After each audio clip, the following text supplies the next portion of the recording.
കാഞ്ഞങ്ങാട്ട് കെട്ടിടത്തിന്റെ 3-ാം നിലയിൽ നിന്ന് വ്യാപാരി വീണു മരിച്ച സംഭവത്തിൽ കരാറുകാരൻ കസ്റ്റഡിയിൽ. മടിയനിലെ ആർജെ അലുമിനിയം ഫാബ്രിക്കേഷൻ ഉടമ വെള്ളിക്കോത്ത് പെരളത്തെ എഴുപ്ലാക്കൽ റോയി ജോസഫ് മരണപ്പെട്ട സംഭവത്തിൽ പുല്ലൂർ സ്വദേശി നരേന്ദ്രനെയാണ് ഹൊസ്ദുർഗ് പോലീസ് കസ്റ്റഡിയിലെടുത്തത്.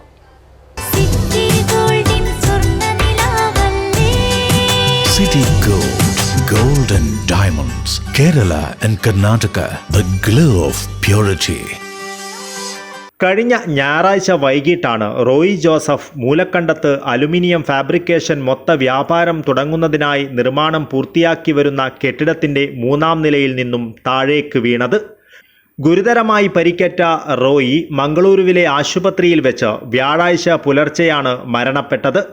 നിർമ്മാണം സംബന്ധിച്ച് താനും കരാറുകാരനായ നരേന്ദ്രനും തമ്മിൽ തർക്കമുണ്ടാകുകയും തന്നെ നരേന്ദ്രൻ ചവിട്ടി താഴെയിടുകയും ചെയ്തെന്ന് റോയി മംഗളൂരു ആശുപത്രിയിലേക്ക് പോകുന്നതിനിടയിൽ ഒപ്പമുണ്ടായിരുന്ന ഭാര്യ ജിൻസിയോടും മറ്റുള്ളവരോടും പറഞ്ഞിരുന്നതായി പറയുന്നു.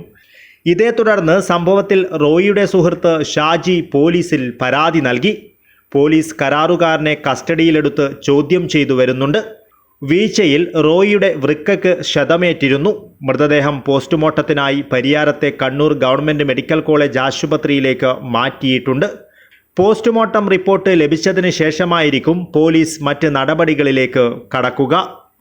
News bureau, Kasaragod.